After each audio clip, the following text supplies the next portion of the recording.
Sometimes the best decisions are the ones you make when everyone else doubts you.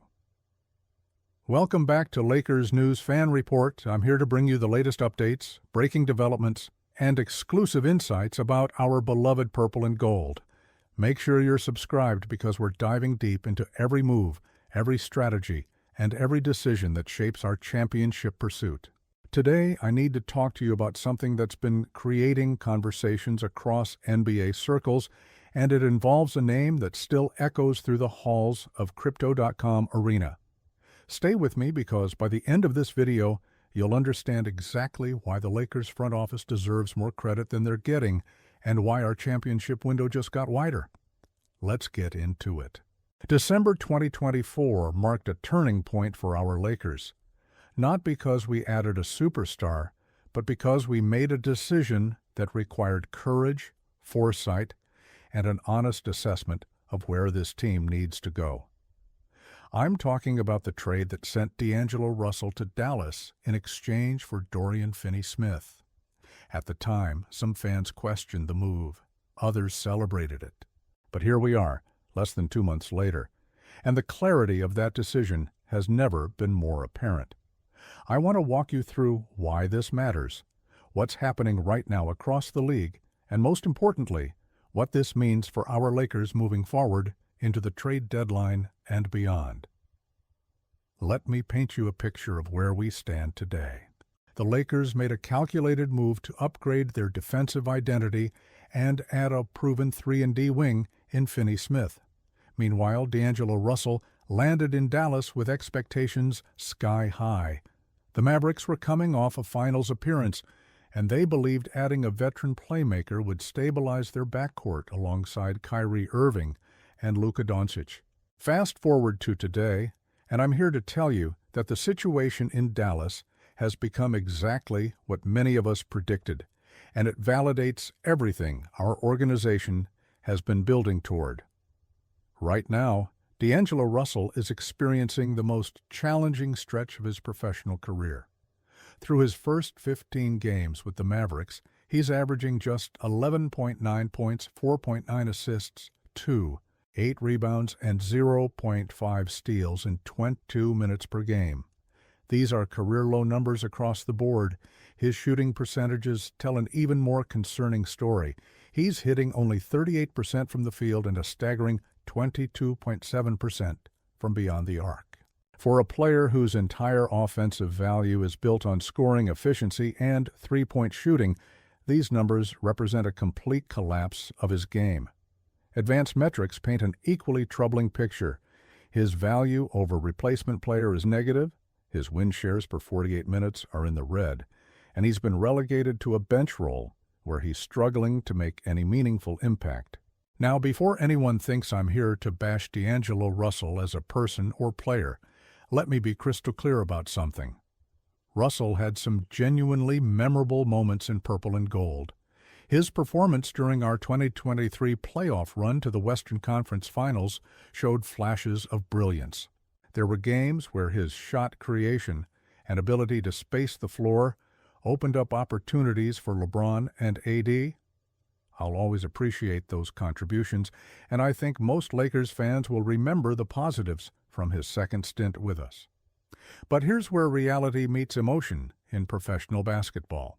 Being grateful for past contributions doesn't mean ignoring present limitations or future projections. The Lakers organization recognized something fundamental about championship construction. You cannot win at the highest level with significant defensive liabilities in your rotation, especially at the guard position, where playoff offenses will hunt you possession after possession. Russell's defensive struggles weren't occasional lapses. They were consistent vulnerabilities that opposing coaches schemed around in crucial moments. Remember how Denver attacked him? How Phoenix targeted him? These weren't accidents. These were calculated strategies that exploited a weakness in our armor. Our front office watched all of this unfold, evaluated the trajectory, and made the tough call that contending for a championship required a different profile at that position. Let me take you back to the decision-making process because I think it's important to understand the strategic thinking here. When the Lakers drafted Dangelo Russell with the second overall pick back in 2015, expectations were enormous. He was supposed to be the cornerstone guard to build around post-Kobe era. 2 years later, he was traded to Brooklyn in the deal that brought us Kyle Kuzma and Brook Lopez. That 2017 trade was about more than just Russell. It was about committing to a different timeline, which ultimately positioned us to sign LeBron James in 2018 and trade for Anthony Davis in 2019. Those moves led to the 2020 championship. So the original D'Lo trade, while painful at the time, was actually the catalyst for banner number 17.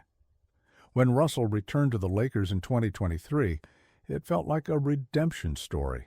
Here was a former Laker, now an all-star, coming back to contribute to a championship chase. The fit seemed logical on paper. We needed shooting, playmaking, and scoring punch next to LeBron and AD.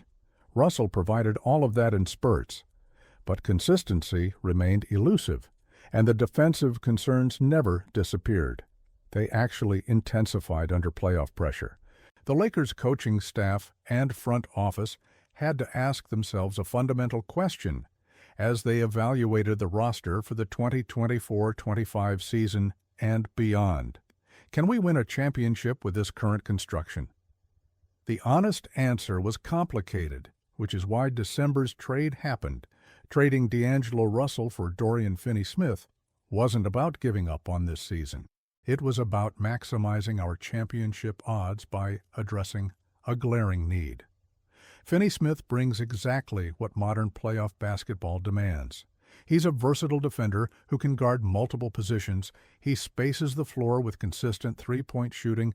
He doesn't need plays called for him, and he understands his role within a contending team's ecosystem. These might sound like simple attributes, but they're exactly the kind of complementary pieces that championship teams are built around. Look at every title team from the last decade. They all had multiple players who fit this profile. The Lakers identified this gap and filled it decisively. Now here's where the story gets really interesting, and this is what I promised you at the beginning. The February 6th trade deadline is rapidly approaching, and the entire NBA landscape is about to shift. Teams are evaluating their situations, deciding whether to buy or sell, and making calculations about their championship windows. Dallas finds themselves in an unexpectedly difficult position. They're currently hovering around the play-in tournament rather than competing for a top 4 seed like they expected. Their defensive rating has dropped significantly compared to last season. Their offensive rhythm has been inconsistent, and they're facing serious luxury tax implications that limit their flexibility. This is where D'Angelo Russell's situation becomes particularly relevant to our Lakers story. Multiple reports indicate that Dallas is desperately trying to find trade partners before the deadline. They need to get younger, they want to recoup draft capital, and they're looking to reduce their luxury tax burden. Russell's contract, while affordable at $6 million this season, represents negative value given his current performance. The Mavericks are exploring ways to package him in larger deals, potentially involving their star players if the situation continues to deteriorate. Some league insiders suggest Dallas might shift their focus toward a complete rebuild, especially with Cooper Flagg representing the prize of the 2025 draft.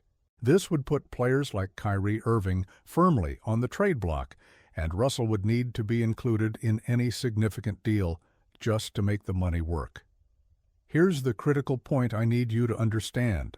Despite all this chaos in Dallas, despite Russell potentially being available for minimal return, despite the possibility of him landing on another team's roster in the next 6 weeks, the Los Angeles Lakers have absolutely zero interest in bringing him back. None. That ship has sailed, been dismantled, and recycled into spare parts. This isn't personal. This isn't about holding grudges or burning bridges. This is about cold, calculated championship basketball. The Lakers made their decision in December, and everything that's happened since has validated that choice. Our organization is moving forward with a clear vision, and Dangelo Russell isn't part of that picture. I want to emphasize why this matters for us as Lakers fans. looking toward the rest of this season and beyond. The trade deadline is going to be active for our front office. We're positioned to make moves that further strengthen our rotation. We have tradable contracts, we have draft capital we can leverage, and most importantly, we have clarity about our identity. We're building a team that can defend at an elite level, that can switch across multiple positions, and that has the offensive firepower concentrated in our two superstars while surrounding them with high IQ, low-maintenance complementary players. This is championship basketball in 2025. This is how you construct a contender in the modern NBA. The Finney-Smith trade exemplifies this philosophy perfectly. He's shooting 43% from three on decent volume this season. He's guarding opposing wings and forwards with physicality and intelligence. And he's doing all the little things that don't show up in highlight reels but matter enormously in playoff series. His plus-minus numbers since joining the Lakers show a clear, positive impact. The team's defensive rating improves when he's on the floor, and his spacing creates better driving lanes for LeBron and more room for AD to operate in the post. These are tangible, measurable improvements that directly correlate with winning basketball games in high-stakes environments. Meanwhile, back in Dallas, the Russell experiment has failed spectacularly. I don't say this with joy or schadenfreude, but with sober assessment. The Mavericks made a miscalculation. They assumed that a change of scenery and a reduced role would somehow unlock a version of Dangelo Russell that's never consistently existed. They thought putting him next to two ball-dominant stars would minimize his weaknesses and maximize his strengths. Instead, it exposed every flaw in his game while providing none of the benefits. His shooting percentages are career worst, his defensive metrics are alarming, and his confidence appears shattered.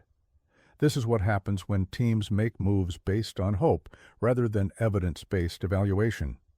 The Lakers, by contrast, made their move based on clear-eyed assessment and strategic vision. They looked at Russell's entire body of work, not just the good games. They evaluated his fit within the team's long-term championship construction, not just immediate roster needs. They prioritized defensive versatility and playoff reliability over regular season scoring punch. These are difficult decisions that require organizational alignment, from ownership through the front office through coaching staff.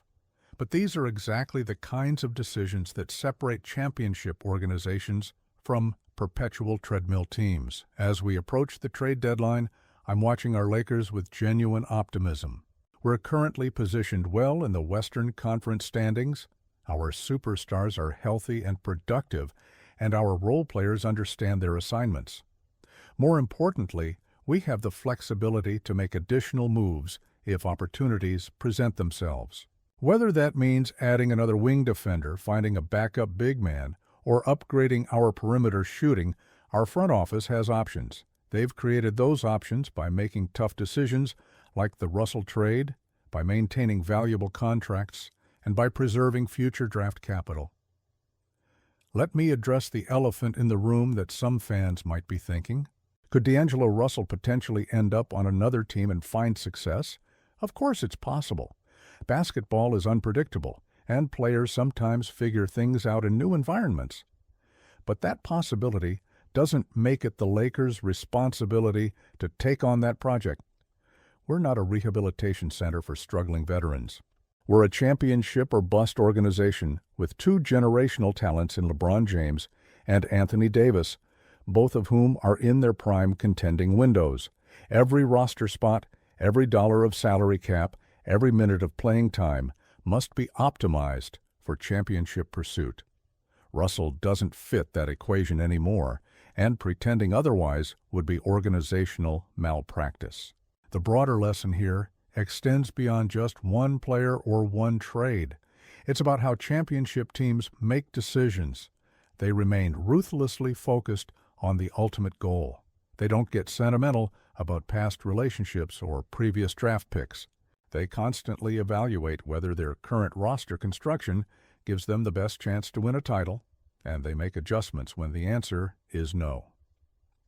The Lakers demonstrated this principle with the Russell trade, and I expect them to continue demonstrating it as we move through the deadline period and into the playoff push.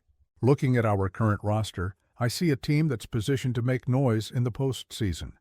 LeBron continues to defy age and expectations, averaging elite numbers on both ends of the floor. Anthony Davis is playing at a Defensive Player of the Year level while providing consistent scoring in the paint. Our supporting cast now features players like Finney Smith, who complement our stars rather than competing with them for touches. Austin Reeves has developed into a legitimate two-way contributor.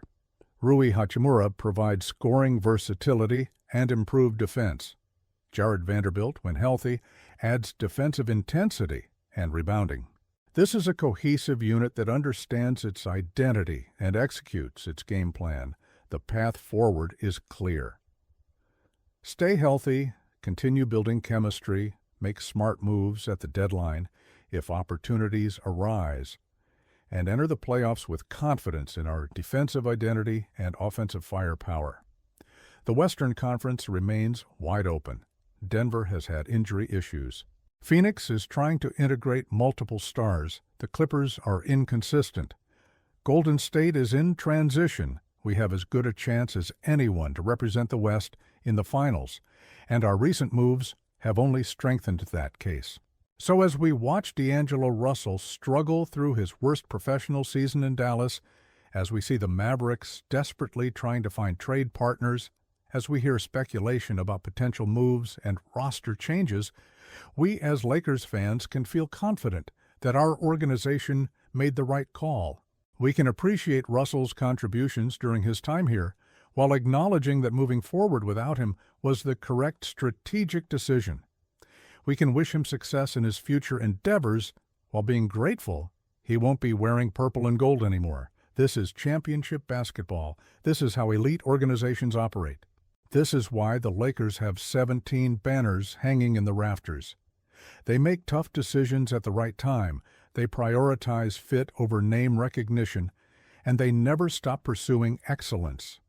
The Dangelo Russell trade represents all of those principles in action, and the results are already validating that choice. Now I want to hear from you in the comments. Do you think the Lakers made the right decision trading Dangelo Russell? Are you confident in our current roster construction heading into the deadline? What moves, if any, would you like to see before February 6th? Drop your thoughts below because I read every single comment and I love hearing different perspectives from our community. Before you go, make sure you hit that subscribe button and turn on notifications so you never miss breaking news about our Lakers. I'm dropping videos constantly with updates, analysis, and insider information about everything happening with this team. If you enjoyed this deep dive, smash that like button and share this video with fellow Lakers fans who need to understand the full story. We're building something special here at Lakers News Fan Report, and I want you to be part of it every step of the way. Let's bring Banner 18 to Los Angeles. Until next time, keep that Lakers pride strong, stay locked in on our championship chase, and I'll see you in the next video with more exclusive updates on our beloved purple and gold.